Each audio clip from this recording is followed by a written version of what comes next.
welcome to the channel, or welcome back if you're tuning in again. Glad to have you here. I'm Bill, your host, for another episode of Umpteenth Time Hearing, where I'm adding to the catalog of rather quirky offbeat songs, not all of them, some more well-known than others, but trying to highlight music that's either not well-known in the US or not well-known in Europe.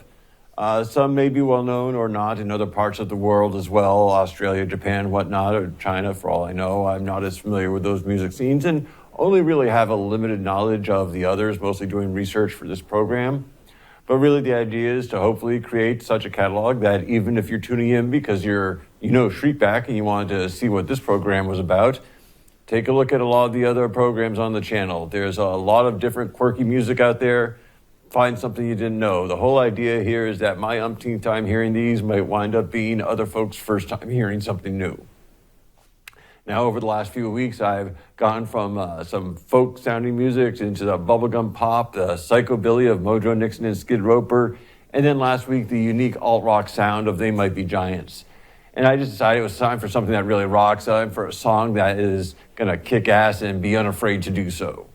And to do that, I picked a group that one reviewer described as having insidiously weird lyrics, and that would be the British band Shriekback, with their 1985, what has become sort of a signature song, Nemesis.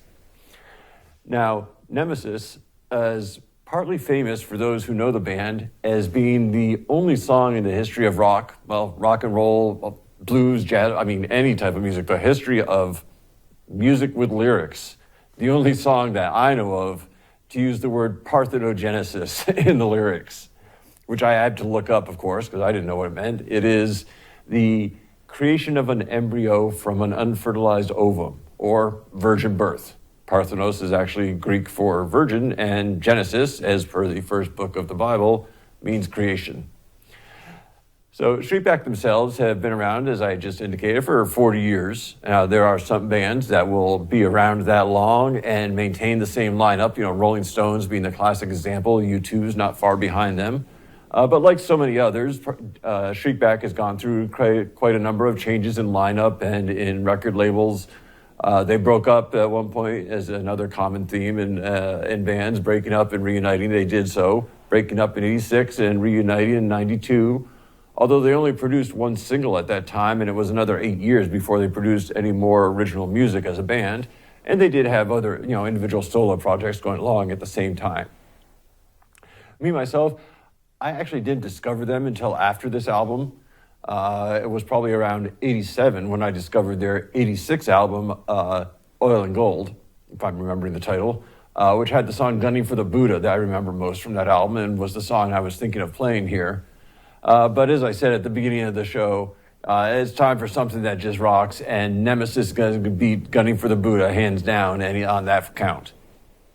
So before we get into it, I have, as usual, the band's official webpage, the lyrics for the song, all those good things are in the top pinned comment below.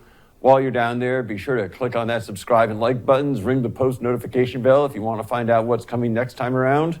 And by all means, share with family and friends. Add any comments you like, I would like to hear back from you about your thoughts on the program, the concept, or on Shriekback themselves. But let's not wait any longer, getting right into it. From 1985, this is Shriekback with Nemesis. Enjoy.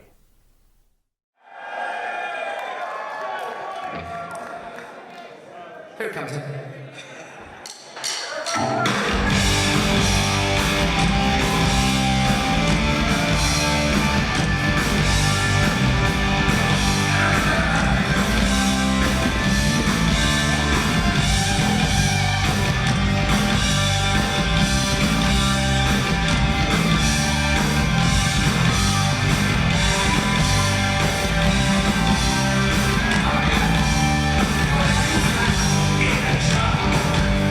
Sense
have it, folks. A great live performance from Barry Allen and the rest of Shriekback with Nemesis from 1985.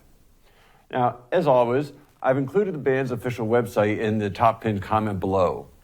Their most recent album did just come out in November of 22, Bula Hula. However, there is no tour information on the website at this time. I'm going to have to guess that whatever tour they had has wrapped. I don't know myself whether or not they're in the studio working on music or where the band is at right now, but there is still a lot of great information about their music and ways to contact the band if you like. All those great things that you usually find from an active, functioning website of a band that's still out and making music, which they are. And then there's also a website I posted there, just if you're interested. It's a fan site, Clear Trails, called the Shriekback Pages. It's pretty outdated. It hasn't had a new post in almost 15 years, but it does look like it has some interesting sidebars and tangents. So if you really wanted to go down a Shriekback rabbit hole, there's a little side tunnel there if you choose to explore. And speaking of side notes, one little tidbit I didn't discover until I was doing some research for this week's program is that acclaimed filmmaker Michael Mann, of whom I'm a big fan, he is also a fan of Shriekback. And as a result, I was probably introduced to their music before I even knew who the band was. He used it in his 81 film, his debut, Band of the Hand. It might have been later than that, but anyway, I never saw that one. It got really kind of middling reviews, and it was before I really knew who he was outside of Miami Vice. And he used Shriekback's music in that TV series. Not surprising, it really sort of fits the vibe of that series in that era. And I certainly watched that. And I also saw Manhunter from '86.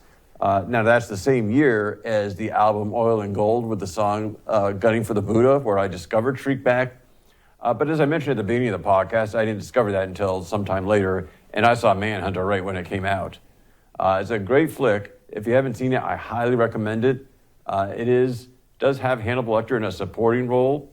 But this was before Anthony Hopkins took over that character. He's played by Brian Cox in this case quite well.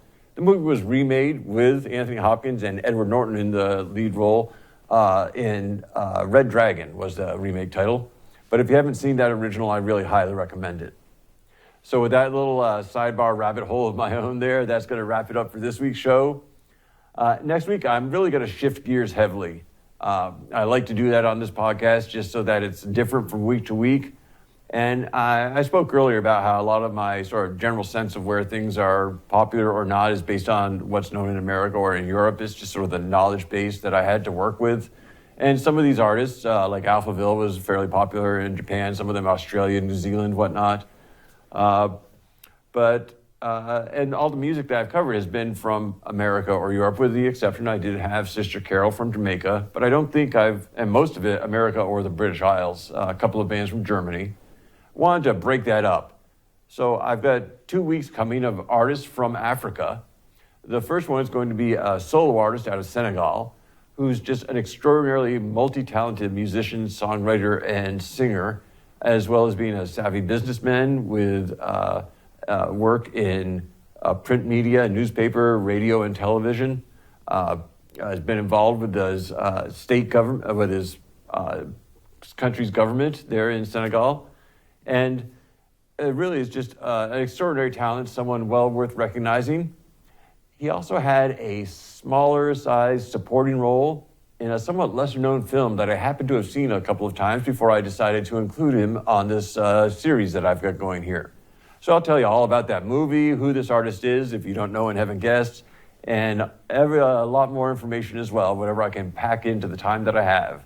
That'll all be coming next week, but for now, thank you so much for tuning in, for checking out the program.